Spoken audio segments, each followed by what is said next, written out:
Verán, don Gregorio Marañón, una de las mentes despejadas de la historia de España, aparte de pentacadémico, de que fue académico de 5 reales academias y que era toda una autoridad en nuestro país, fue un excelente historiador, además de académico de la Real Academia de la Historia. Don Gregorio Marañón, cuando se pone a analizar el siglo XVIII, se para ante la imagen de la España del año 1700 y dice: España es un inmenso país de mendigos, de nobles fanfarrones y de pseudosabios discutidores y fanáticos. Si damos un salto en la centuria y nos vamos a comienzos del siglo XIX, al año 1800, nos encontramos que España sigue siendo un país pobre y que existe todavía una terrible distancia entre la opulencia y la miseria, pero que ya han aparecido importantes elementos de actividad económica. Se ha empezado a poner en producción determinadas cosas, que hay una situación nueva, una situación, diríamos, en términos de hoy, esperanzadoras. Otra cosa es lo que va a venir a continuación con la invasión francesa, etc. Pero es verdad que viendo el cambio que se ha producido, observamos que entre los pseudosabios durante el siglo XVIII van abriéndose paso los hombres de la ciencia moderna y que realmente hay una situación absolutamente distinta. La centuria ha dado frutos, sobre todo porque ha habido una colección de hombres, los ilustrados, como ellos gustaban de llamarse, que hicieron posible que se pusieran en marcha una serie de cambios. Las políticas del momento, la política de la monarquía borbónica, que como saben empieza en el año 1700, tras la muerte de Carlos II, esta monarquía va a ser un poco el signo de los nuevos tiempos y se va a producir un fenómeno. Es verdad que hoy está ciertamente denostado porque salta las distancias de las interpretaciones que tenemos que hacer 250 años después, pero que era la política del despotismo ilustrado, es decir, reyes absolutistas, pero que realmente tenían la preocupación de intentar conseguir que se mejorara el nivel de vida, la calidad del pueblo, especialmente un amplio campesinado que ocupaba el largo y ancho del país. Bueno, pues España, que en estos momentos empieza a ser gobernada por reyes, como digo, que defienden la imagen, la idea de lo que se ha conocido como el despotismo ilustrado, por ejemplo, Carlos III, el conocido como el mejor alcalde de Madrid. Carlos III, cuando llega a reinar en España, ya trae experiencia, ha reinado en Nápoles, es un hombre que ya sabe de qué va la cosa. Tiene una preocupación clara, una preocupación muy clara por el campesinado, por la evolución económica, por los adelantos y sobre todo porque entre sus ministros aparece uno que, aparecen varios, pero hay uno de ellos, José de Gálvez, que acaba de nombrar nuestro amigo Emilio Martín, pero hay uno concreto que es ministro de Hacienda, Pedro Rodríguez, que va a hacer una propuesta muy significativa con un término que va a magnificarse y a extenderse en todo el país. Ahora vamos a hablar de eso. La filosofía de las sociedades económicas de amigos del país van a surgir precisamente en estos momentos, en los momentos del despotismo ilustrado. Y se trata de sociedades que van a llevar a la práctica la filosofía del fomento. Esta era la palabra mágica del momento, el fomento de la cultura, el fomento de la economía, el fomento del campesinado, el fomento del país. Bueno, pues estas sociedades van a ser agrupaciones voluntarias de ilustrados, personajes preocupados por esta filosofía, que quieren comprometerse y que empiezan a reunirse voluntariamente y que persiguen, como digo, fundamentalmente el desarrollo, el fomento. La palabra fomento hoy tiene algunas connotaciones, como la palabra ilustrado, o como hay algunas palabras que evidentemente han sido transformadas de alguna manera por el lenguaje vivo de los tiempos que vivimos.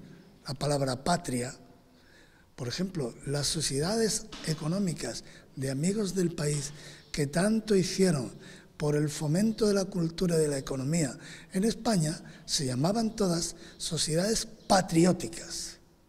Las sociedades patrióticas. Hoy el concepto de patriotismo tiene una cierta connotación que habría que ir aclarando. Pues, además, las nuevas corrientes de ideas que se van introduciendo en el país, hay que plasmarlas de alguna manera. Y se plasman mediante estas sociedades que vienen a dar una respuesta real a lo que se quiere. Que, por cierto, lo que se quiere, lo que se pretende, a lo que se aspira, son ideas que están triunfando en el exterior, especialmente en Francia. De ahí también la connotación posterior de los afrancesados que también ha comentado nuestro amigo Emilio.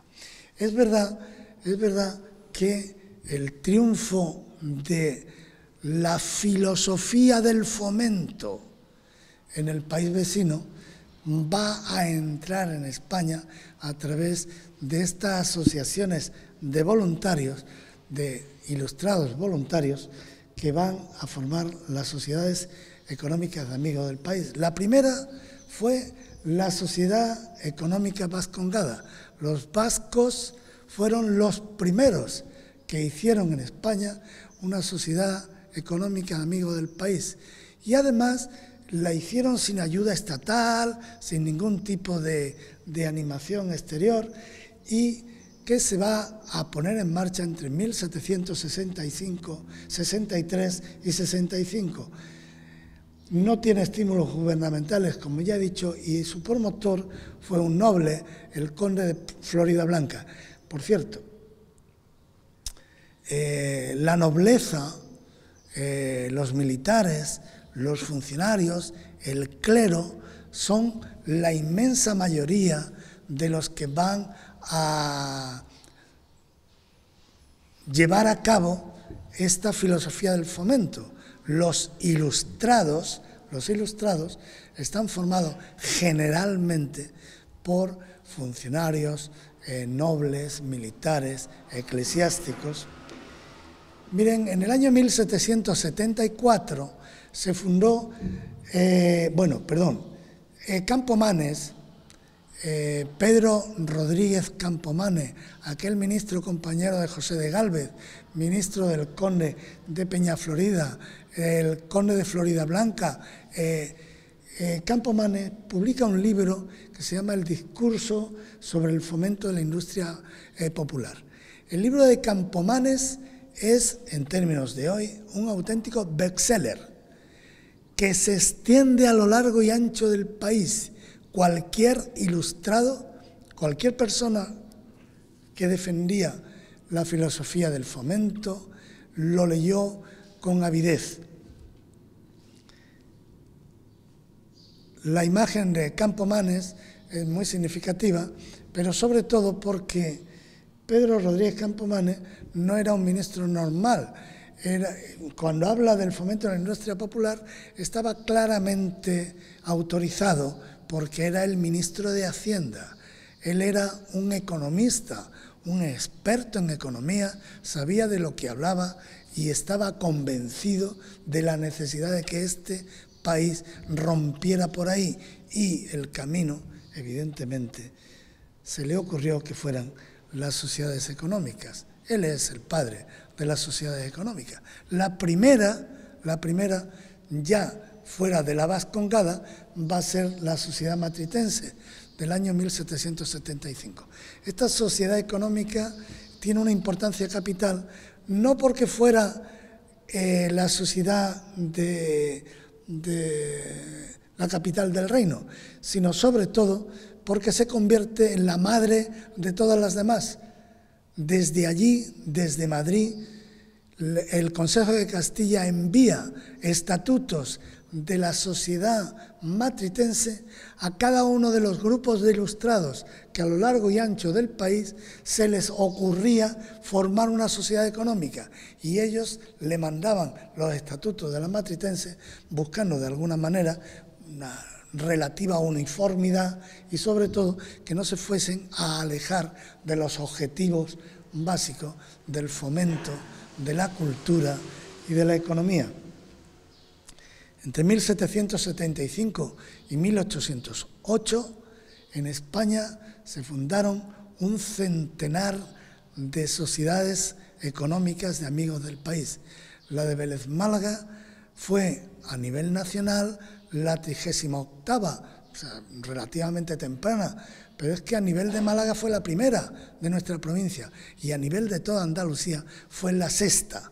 Es decir, que la Sociedad Económica de Amigos del País de Vélez Málaga fue una de las primeras entidades de este tipo, de las sociedades patrióticas que crecieron en nuestro país. En el año 1782 llegó a Vélez Málaga un militar ilustrado que era admirador de Jovellanos y amigo de Jovellanos, llegó a tener una cierta relación con él, le dio un pequeño librito sobre matemáticas que él había escrito, se llamaba Ignacio de Liaño y Córdoba, y admirador ferviente de Campomanes. Y cuando llega a Vélez se le ocurre que en esta ciudad él podría promover una sociedad económica de amigos del país. Empieza a observar la ciudad tiene pues un carácter religioso claro, hay 3 grandes parroquias, 5 importantes conventos, es decir, él dice, aquí hay una base importante de clérigos y religiosos, es eminentemente agrícola, es una ciudad que vive fundamentalmente de la agricultura, que era el objetivo principal de los amigos del país. Prueba de ello, esto que tenemos aquí es una imagen de lo que entonces era el Gran Hotel de Vélez, la Posada de Cruz, luego llamada Posada de Lanzas. Bueno, pues aquí venían a confluían a Vélez no solamente los viajeros que a lo largo de los tiempos y de los cuales hemos hablado recientemente aquí, visitan la ciudad a lo largo de las épocas, sino que aquí, bueno, de esta posada habla Teófilo Gautier, es decir, y además le dedica varias páginas. Aquí vienen sobre todo los personajes, los campesinos, los labradores de toda la comarca, de todos los pueblos y el lugar donde paraban estaba el Mesón de los Caballeros, en la Plaza de Páez, lo que hoy conocemos como Plaza de las Carmelitas, y la Posada de Cruz, la Posada Nueva. La Plaza de Páez, en la ciudad había tres plazas importantes. Uno era la Plaza de Páez, esta que vemos aquí. Esto que hay aquí es el actual ayuntamiento.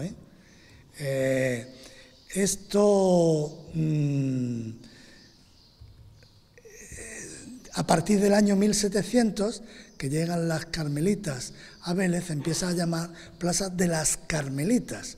Enfrente, en la parte de enfrente, está el convento de las Carmelitas y conforma esta ciudad que con el tiempo se va a convertir en el corazón urbano de la ciudad. Por aquel entonces no lo era todavía, ni mucho menos. Más importancia tenía esta otra plaza, la Plaza de San Francisco, porque aquí, en lo que conocemos como el Palacio de Beniel, aquí estaba la Capitanía General del Ejército de la Costa, de Defensa de la Costa del Reino de Granada. Ahí estaba la sede del Capitán General. El ambiente castrense, el ambiente militar en Vélez era importante. Él, Ignacio de Liaño, viene a Vélez como teniente coronel dedicado a la economía. Él viene a Vélez encargado de la economía del Regimiento de la Costa. Es decir, ojo, alguien que sabía también de cuentas, de dinero y de la importancia económica. Y está viendo que hay un importante ambiente religioso, un importante ambiente castrense. Hay una tercera plaza, que por aquel entonces era la gran plaza, la plaza principal de la ciudad, que era una plaza triangular formada de un lado por este edificio que vemos aquí, que eran los antiguos pósitos o actualmente restaurados. En el otro lateral del triángulo estaba la iglesia, el gran templo de San Juan, el gran templo de la ciudad, y en el tramo, lo que hoy son las murallas, estaba la casa consistorial, es decir, el ayuntamiento de la ciudad. Lo que ahora, a partir de estos momentos, se va a convertir en la sede de las sociedades económicas de Amigos del País de Vélez Málaga. Bueno, pues don Ignacio de Liaño hace un proyecto que envía al Consejo de Castilla, en el que en la solicitud al rey dice, entre otras cosas, esta pequeña frase que creo que vale la pena meditar un momento. Él decía, causando dolor, la impresión que él ha tenido al llegar a Vélez Málaga, causando dolor ver a los niños y niñas sin enseñanza ni educación y conducirse insensiblemente a su ruina y la del Estado, y sentimiento el ver confundidos los verdaderos desvalidos con los vagabundos y viciosos de oficio. Don Ignacio manda la solicitud junto con un proyecto magnífico, un proyecto extraordinario. Todo el que lo ve le causa admiración el plan que organiza y cómo lo hace. Por cierto, que ese proyecto se conserva actualmente aquí en el MUBEL, en la sala dedicada al siglo XVIII, hay una estantería donde se puede encontrar el proyecto, la cédula de aprobación de la económica, las actas de las reuniones de la sociedad. Creo que es un elemento fantástico que se haya rescatado y que lo tengamos disponible aquí. Pues don Ignacio de Liaño se lanza con su proyecto y eso lo hace en septiembre. En junio ha sido ya aprobada la Sociedad Económica de Amigos del País de Vélez Málaga, Sociedad Patriótica de Vélez Málaga, posiblemente una de las que más rápidamente consiguen la aprobación entre el centenar que se ponen en marcha en el país. En parte hay que deberlo a que don Ignacio de Liaño, aparte de ser un ilustrado muy puesto e interesado en el tema es que era un experto en economía, y entonces el proyecto que él hace es un proyecto muy interesante. Disculpe.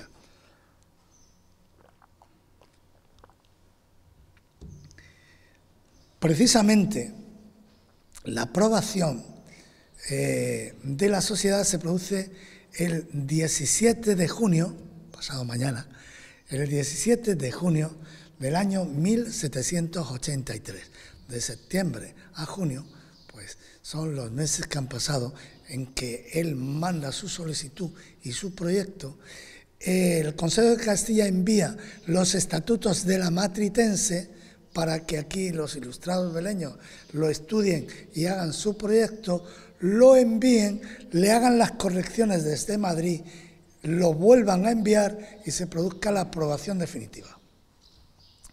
Miren, yo tuve la curiosidad, esto es una manía, un pequeño detalle, pero dio la casualidad que pudo ser, y entonces lo hice. Cuando yo me puse a estudiar la sociedad económica amigo del país, fue en mi memoria de licenciatura, en el año 82, digo, hay que ver, en el 82 empezó la económica, y yo decía, a ver si consigo tenerla para el 17 de junio, que fue cuando se aprobó, y la verdad es que hice la defensa en Madrid el 17 de junio de 1983, a los 200 años justo, lo cual fue allí muy significativo, lo celebramos con sumo gusto.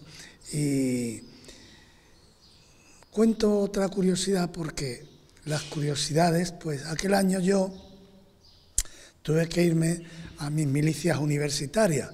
Estábamos hablando del 17 de junio, en el 83, el 1 de julio, pues 13 días después, yo a las milicias. Se acababa de fundar en Vélez,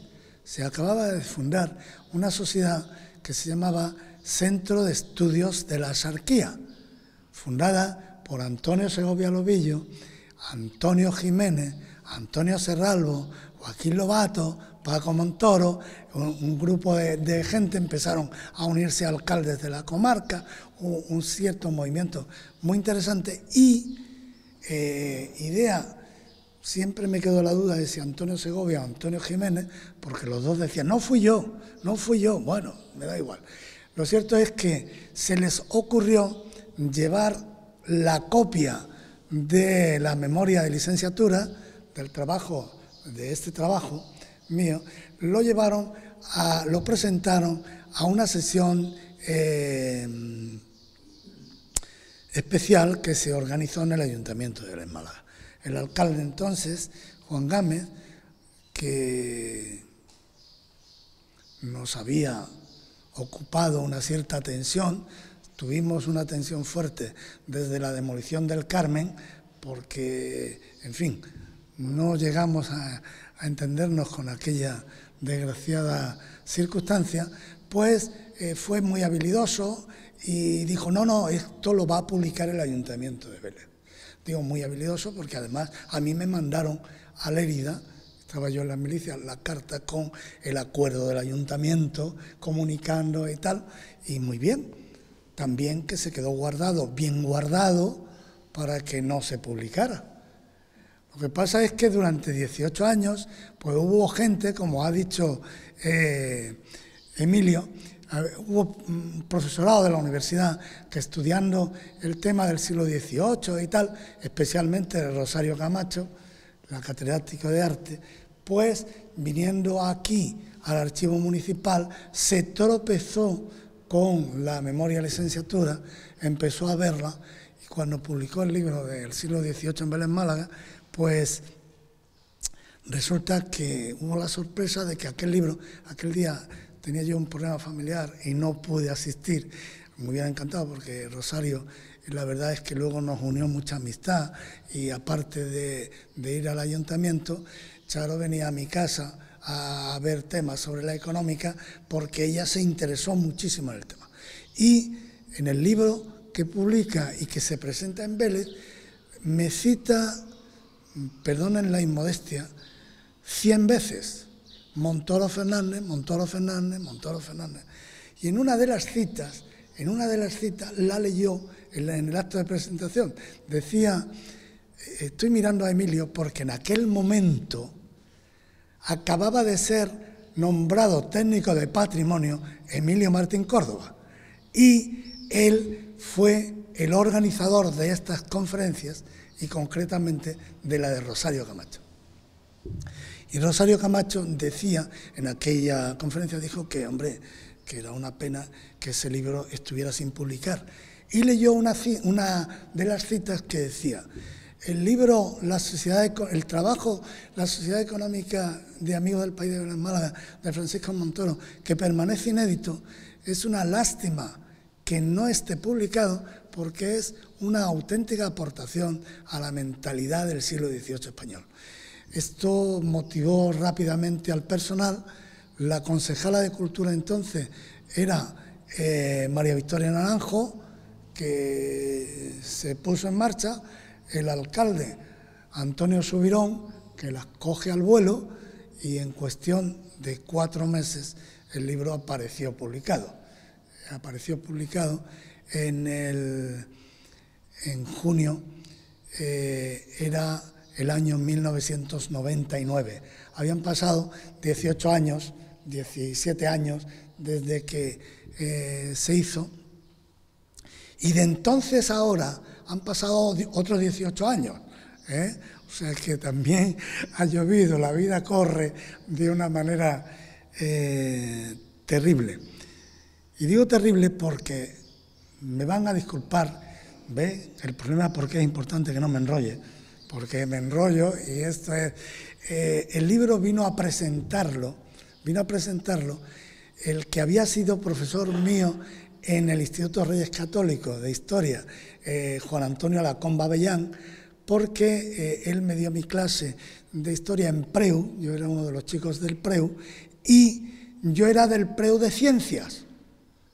Y cuando él me dio Historia Moderna y Contemporánea, decidí cambiar y me pasé a estudiar. Yo hice mi preuniversitario de Ciencias, pero como afortunadamente tuve una callejuela porque estaba estudiando magisterio por mi cuenta y tal, pude matricularme en letras y me fui a Historia e hice Historia. Y digo esto porque vino a presentarlo Juan Antonio Lacomba, porque el director del trabajo, que fue don Antonio Betancourt Macieu, no podía porque ya estaba jubilado y se había ido a vivir a su tierra, a Canarias.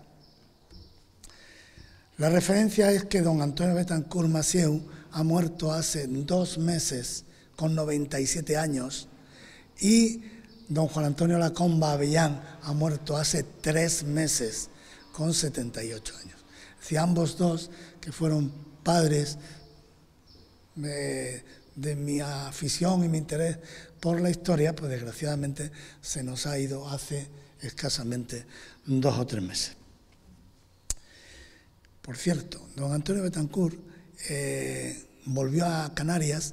Él era catedrático de Historia Moderna en Madrid cuando me dirigió el trabajo, pero él había sido previamente rector de la Universidad de La Laguna y cuando volvió fue nombrado presidente de la Real Academia de la Historia de Canarias, cargo que ha mantenido hasta hace 3 meses que ha muerto. Y toda la prensa, yo cuando empecé a ver en internet, porque claro, me lo recordaba con muchísimo afecto, lo conocían, lo conocen en todo el campo de la historia como el historiador de Canarias, el historiador local de Canarias.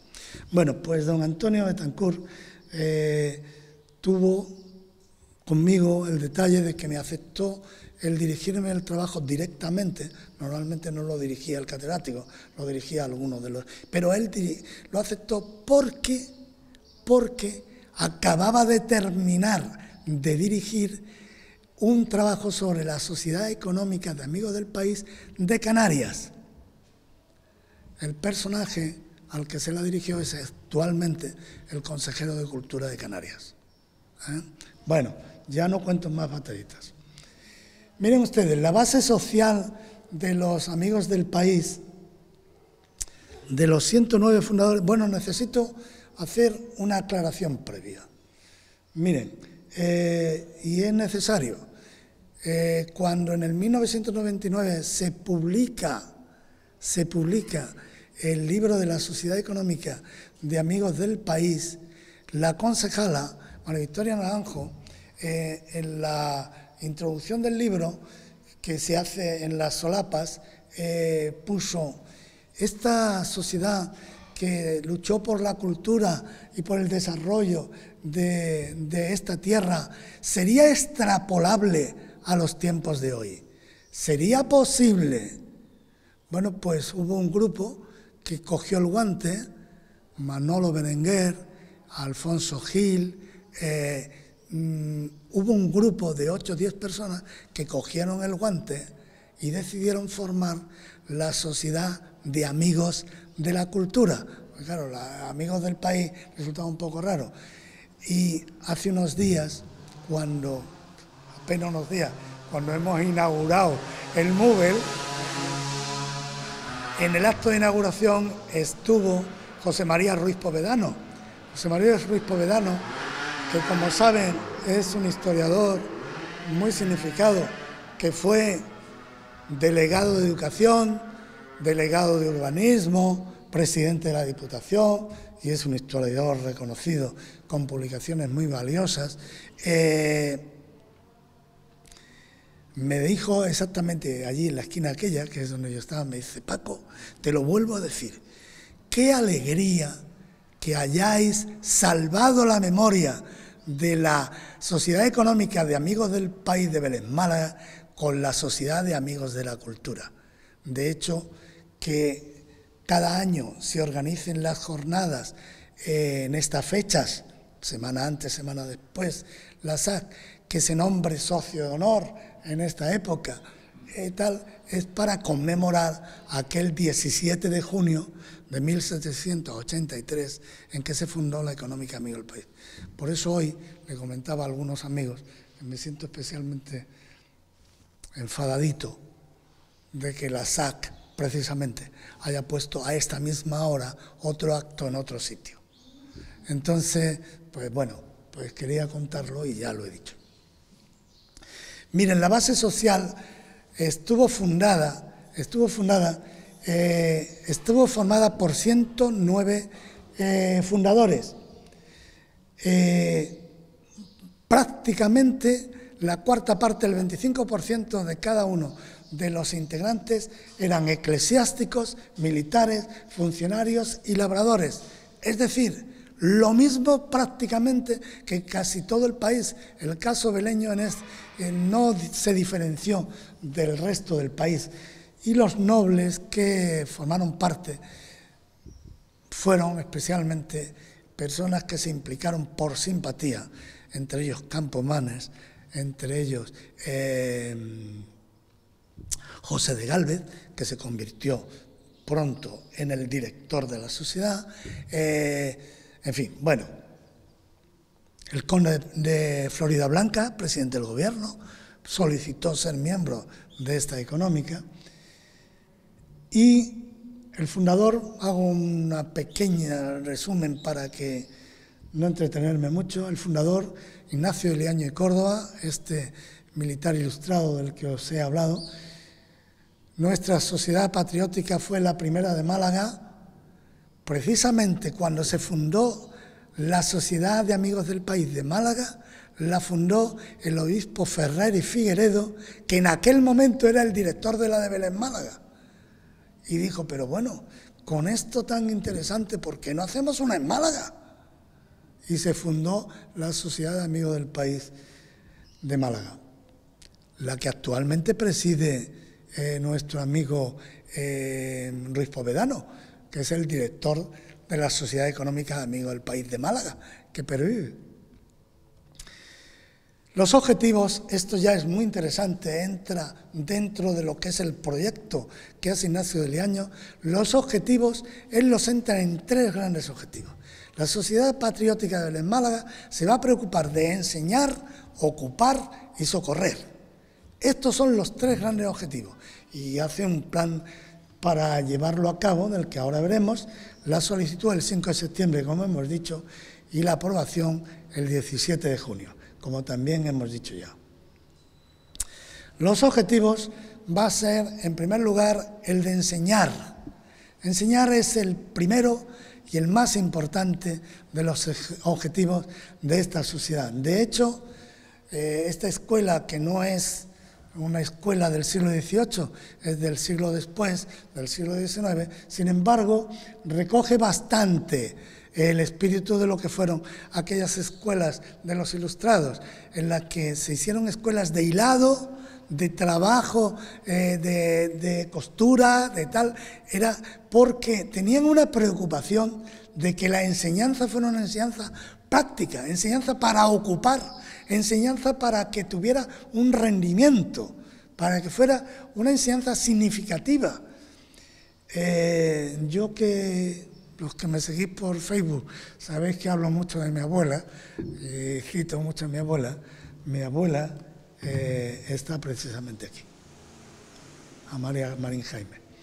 Bueno, pues por eso tengo esta foto, es la foto de mi abuela. Estamos hablando de finales del siglo XIX. En San Francisco, en el convento de San Francisco, se llevó a cabo la primera cátedra de latinidad que se hizo en la ciudad. La cátedra de latinidad es un término, resulta rimbombante, pero es un poco lo que, como se llamaba entonces a las escuelas de segundas letras, lo que hoy sería la enseñanza secundaria, para entendernos. Bueno, pues promovió la primera cátedra de latinidad aquí en San Francisco, es decir, enseñar era un objetivo fundamental. Promovieron una escuela de dibujo sin la que se podría explicar por qué hoy hay tanta afición al dibujo y la pintura en nuestra tierra. Ocupar, el segundo objetivo, evidentemente, era intentar buscar trabajo, y lo hacían, bueno, se les ocurrían cosas muy peregrinas. Don Ignacio de Leaño tuvo unas ideas, bueno, esto concretamente es un proyecto que Rosario Camacho encontró en Madrid, en el Archivo Histórico Nacional, y me trajo la copia a la mar de contenta, que es algo irrealizable, no se llevó a cabo y nada. Era un proyecto para construir un canal de riego y navegación entre Vélez y Torre del Mar, para que los barcos llegaran casi a la Plaza de las Carmelitas. Y todo ese trabajo sirviera también para crear una red de riego. En fin, se le ocurrían cosas muy interesantes. Por ejemplo, esto sí lo llevaron a cabo, hicieron algo realmente valioso.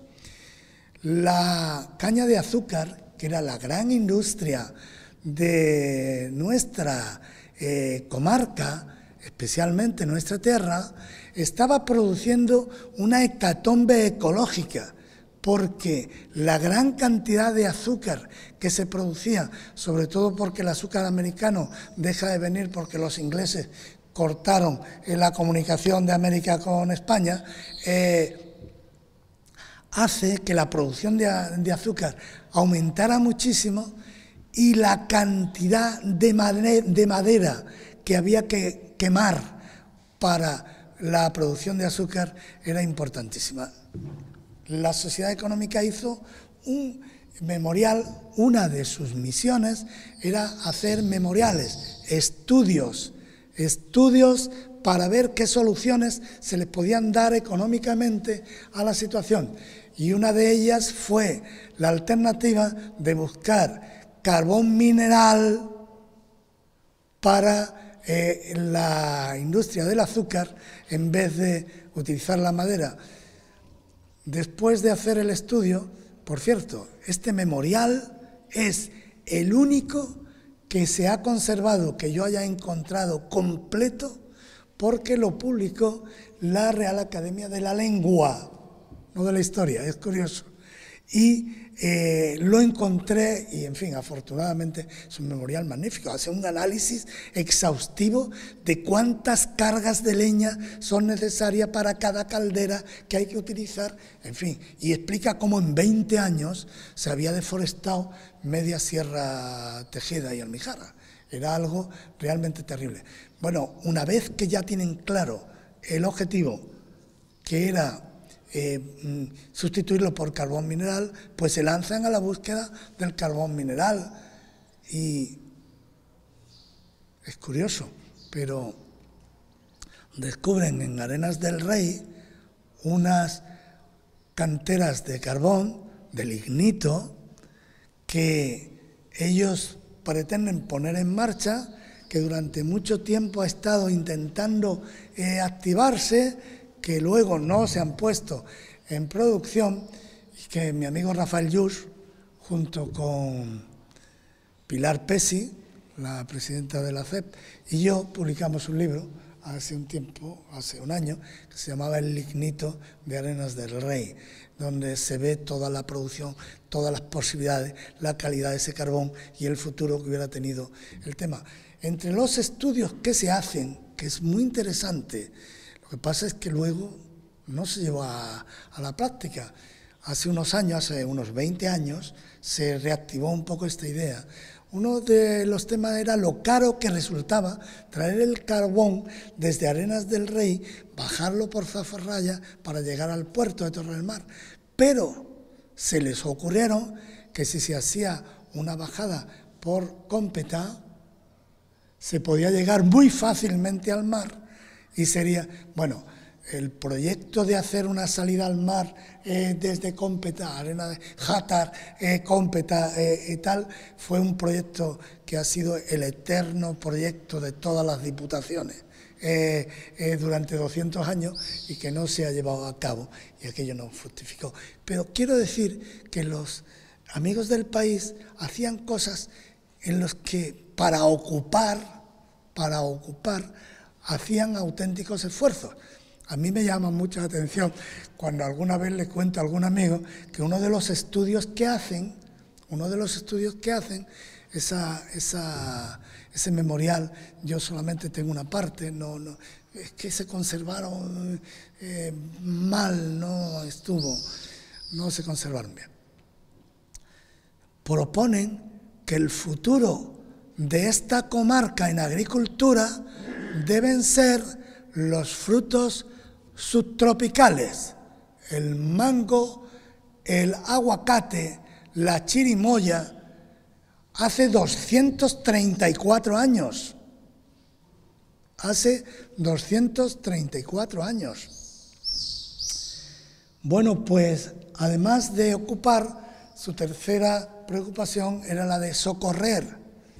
Ya decía don Ignacio que le daba pena ver tanto mendigo y cómo estaban tan desprotegidos, cómo que se confundían los que eran unos elementos con los auténticos mendigos. Se le ocurrió una cosa muy imaginativa, pero que evidentemente hoy a nuestra mentalidad del presente nos repugna un poco y tal, pero en aquel momento se le ocurrió algo que es que no sabía qué hacer. Se le ocurrió crear la medalla de la mendicidad, que luego, cuando fue a ponerla en práctica, ellos mismos se dieron cuenta de que tal, y no se puso en práctica. Pero ellos querían que los mendigos, que la sociedad de amigos del país vieran, comprobaran que efectivamente eran personas necesitadas, pudieran acreditar ante la sociedad que lo necesitaban, que no fueran carotas a los que el que daba limosna no sabía si se lo daba a alguien que lo necesitaba o a alguien que estaba inventándose la situación. Entre las cosas que hizo la Sociedad de Amigos del País para socorrer fue el que la Casa Escuela de Hilazas, que fue la gran institución que hicieron, que fue la escuela de hilado, fue a lo que más tiempo, dinero, esfuerzo dedicaron, la convirtieron en un pequeño orfelinato, porque pusieron de obligación a las maestras que tenían que cuidar a las niñas, generalmente una o dos, no más, huérfanas, que eran asignadas para que la sociedad las criara. Y fue el germen de lo que luego va a ser la Casa de Misericordia, que se va en 1804, después de la epidemia, que este lugar tuvo tanto que ver en aquel momento. Y posteriormente con este edificio que estamos viendo aquí, que era la Casa Cuna. La Casa Cuna en Vélez Málaga, los que somos más mayores nos acordamos un poquito, no mucho, y todos los que somos más mayores y los que somos menos mayores nos acordamos para siempre de lo que se convirtió en ese terrible edificio, el edificio Los Naranjos, que es una auténtica barbaridad urbanística para nuestra ciudad. Haber demolido la Casa Cuna y haber convertido y haber creado este edificio, pues bueno, pues comprendo que algunos de los presentes pongan cara de admiración, porque es verdad que, en fin, no es de urbanismo de lo que pretendemos hablar ahora mismo. Este lugar, el Hospital de San Juan de Dios, va, sobre todo en la segunda fase, en la fase de comienzo del siglo XIX, con la epidemia de fiebre amarilla, va a tener una gran repercusión y un gran hilazón con la sociedad económica. Ahora les cuento. Decía don Ignacio de Liaño en su proyecto: los 3 objetivos de este proyecto, enseñar, ocupar y socorrer, tienen entre sí tal enlace que apenas se pone en movimiento el primero, resulta el beneficio de los otros. En cuanto promovamos la educación, va a haber trabajo y va a haber una ayuda clara, una solución a las necesidades de la población. Como veis, era un visionario, don Ignacio de Liaño, como casi todos los ilustrados, esos de los que hoy nos hemos olvidado, eran personas. Miren, un último detalle, es que podría contar tanto que no quiero pararme, pero es que es un detalle muy significativo. Don Ignacio de Liaño, en lo de ocupar, se le ocurre crear una fábrica de labores de esparto en Vélez, usando materiales de la tierra. Lo hace en lo que hoy es la Plaza San Julián. No se sabe exactamente el sitio, probablemente por las dimensiones de lo que aquello supuso, llegó a tener 200 personas trabajando a la vez. Posiblemente fuera lo que hoy es el ambulatorio Zona Norte.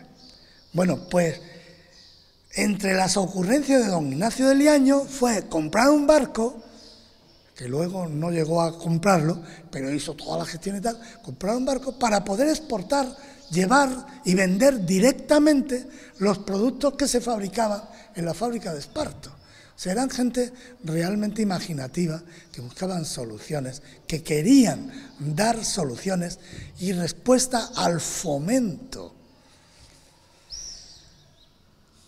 3 periodos tiene la Sociedad Patriótica de Vélez Málaga. Un primero, el periodo ilustrado, los 10 primeros años, es el periodo de máxima actividad.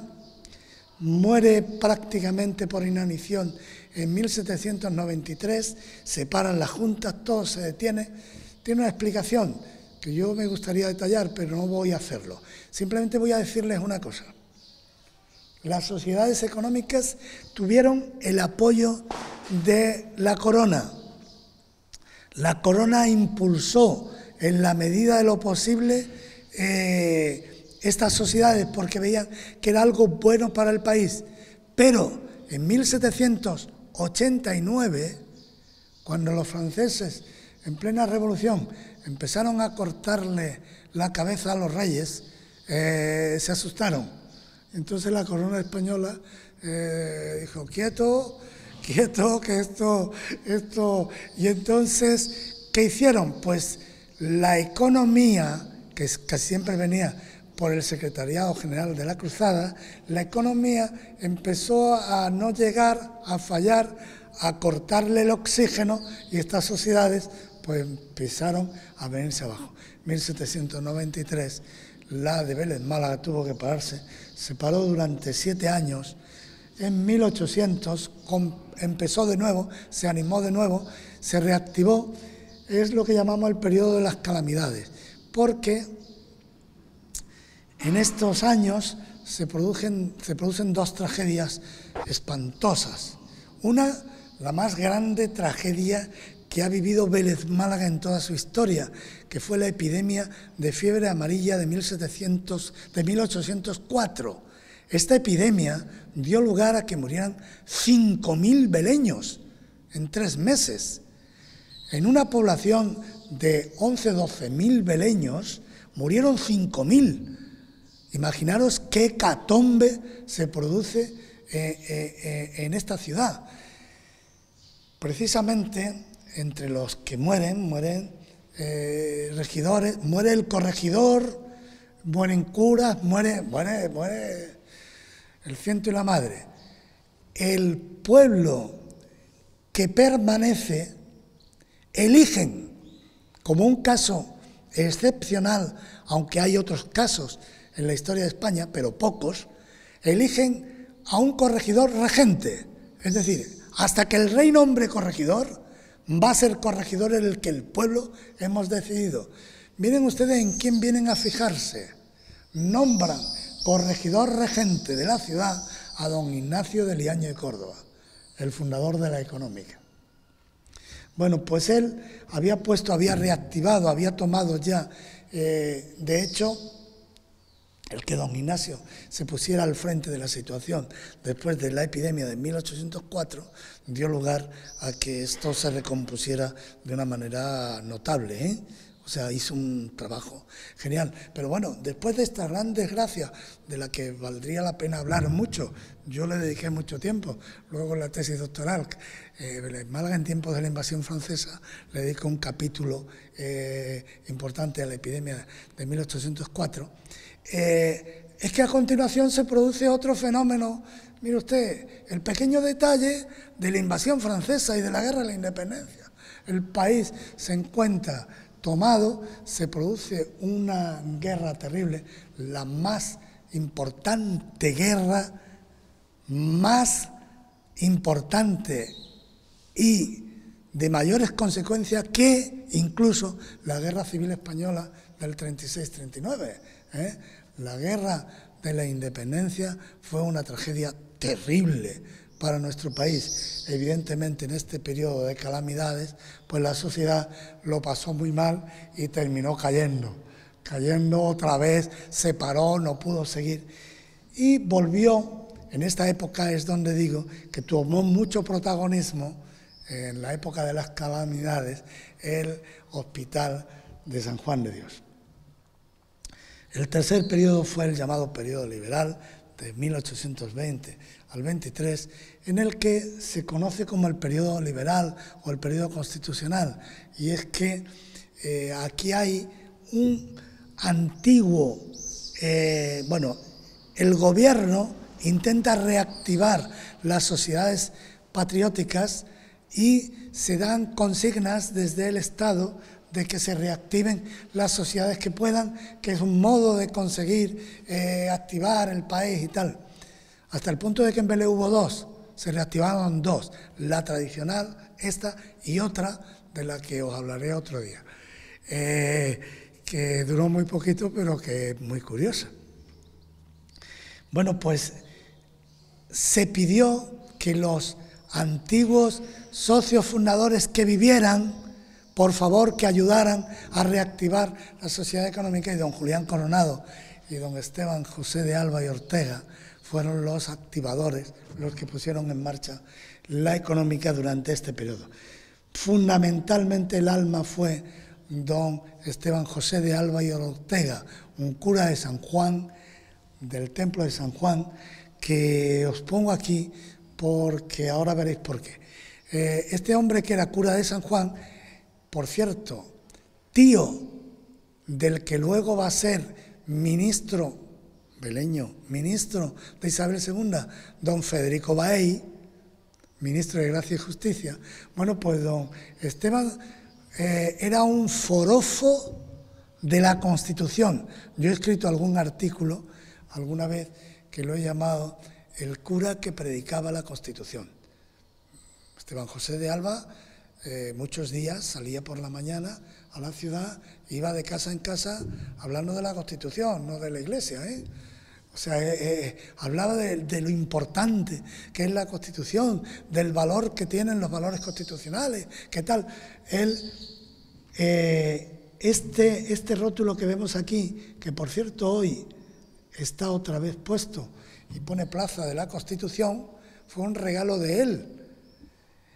Por cierto, no para la Constitución de 1978, que es la que tenemos ahora mismo y por lo que se le ha vuelto a dar nombre a la plaza, sino que él lo puso por la Constitución de 1812, por la Pepa. Hasta el punto era un forofo de la Pepa, que aquí en estos 3 arcos, que muchas veces nos hemos preguntado qué significan, esos 3 arcos los puso él para escribir los 3 primeros artículos de la Constitución de las Cortes de Cádiz. Bueno, pues pasado esto, decir, ya lo hemos dicho, que los problemas con los que se encuentra la Sociedad Económica Amigos del País de Belén Málaga, me quedan escasamente 7 minutos para cumplir la hora y se acabó. Los problemas fueron, en primer lugar, la escasez de recursos económicos, ya lo hemos dicho, y por otro algo inevitable en todas las asociaciones y grupos humanos, y es que empiezan a formarse capillas, grupitos, enfrentamientos, y se generan estos problemas. Miren, los ingresos estimados de la sociedad en la época más boyante, que fueron los 10 primeros años, procedían básicamente de la Comisaría General de la Cruzada. Esto era una institución estatal que obtenía dinero mediante las bulas eclesiásticas, porque la Santa Sede la tenía concedida al gobierno español para que reunieran el dinero con el compromiso de que lo dedicaran a obra social. La Iglesia obligaba a que tal, y la obra social por la que optó el Reino de España fue precisamente por apoyar las sociedades económicas. Bueno, aparte de eso, pues había dinero que entraba por donativos, algunas ventas de productos, muy poco, y cuotas de socios, no muchos, algunos donativos, tampoco, no muchos. Si vemos los libramientos del Comisario General de la Cruzada, yo el gráfico solamente para que se den cuenta de que el momento en el que se acaba, se asfixia la economía de la Sociedad Económica de Amigos del País de Belén Málaga, es en el año 1789. Es el momento en el que el Estado español, el rey, se asusta de estos liberales progresistas, estos ilustrados. Veremos a ver en qué acaba esto. Y a pesar de todo, no es en ese momento cuando se acaba la actividad de la sociedad, aunque sí está descendiendo mucho, y termina muriendo en el 93, cuando se produce el gran parón. En total, los ilustrados beleños fueron casi 300. Tenemos afortunadamente los nombres y apellidos de todos, porque aparte de los fundadores que están recogidos, los 109, en esos estatutos de la sociedad, que digo están depositados aquí, y que nos dan nombre y apellido de cada uno, en las actas se recogen las admisiones de nuevos socios de la sociedad. Los 293 son fácilmente reconocidos. Ahí hay infinidad de apellidos que nos resultan muy familiares a los beleños. Eran de aquí, eran la mayoría gente de aquí. Una mayoría de eclesiásticos, y lo que llamamos, sin especificar, eran a todas luces labradores. Eran personas que se dedicaban a las tierras, que era la riqueza básica de aquí, de esta tierra. Y sin entretenerme más, decir que, bueno, que la gran tragedia es que esto hacen muchas cosas, hacen lo posible por traer la filosofía del fomento a nuestra tierra, y hacen cosas muy imaginativas. Dan becas para los aprendices de oficios, organizan concursos para los estudiantes, para que estudien y aprendan. Hacen concursos de ideas para hay uno interesantísimo, para dar salida al limón verde del país. O sea, los limones que se cultivan aquí, que tan abundantes, a ver cómo conseguimos hacer esto rentable. Venga, ideas, concurso de ideas, se va a dar un premio a quien dé la mejor idea. Eso lo hacían los amigos del país. Entonces es verdad que cuando se pone uno a mirar y dice uno, bueno, ¿y qué ha pasado? ¿Qué ha quedado? ¿Qué quedó de aquello? ¿Qué ha pervivido de aquel espíritu? A veces yo recuerdo a mi amigo Paco Hernández que hablábamos del dibujo, y él decía, es que no sé por qué esta afición al dibujo, porque yo no soy de Vélez, aunque se crió en Vélez, yo no soy de Vélez, pero es que en Vélez, es que yo le decía, Paco, los amigos del país, la escuela de dibujo, y él decía, pues habrá que estudiar eso. Bueno, es verdad que los frutos que se conservan son pequeños. No se conservan grandes frutos de aquellos ilustrados. Yo hoy, ¿qué puedo recordar pues miren, aunque parezca curioso, yo, permítanme la inmodestia de decir que creo que hoy de los amigos del país se conserva la Sociedad de Amigos de la Cultura. Los amigos de la cultura, que defienden la cultura y el patrimonio, que desde hace 15 años empezaron a funcionar a raíz de que se puso en conocimiento la labor de los ilustrados veleños e intentando copiar y actualizar sus intenciones y sus proyectos, pues creo que hoy se conserva como uno de los frutos de aquellos ilustrados que buscaron la filosofía del fomento, el bienestar, la cultura y la economía de nuestro país, especialmente de Vélez Málaga y las tierras de Vélez Málaga. Fue precisamente el motivo, la razón y la clave de por qué también hoy nos hemos reunido aquí, a que yo le haya dado esta lata de 60 minutos justos.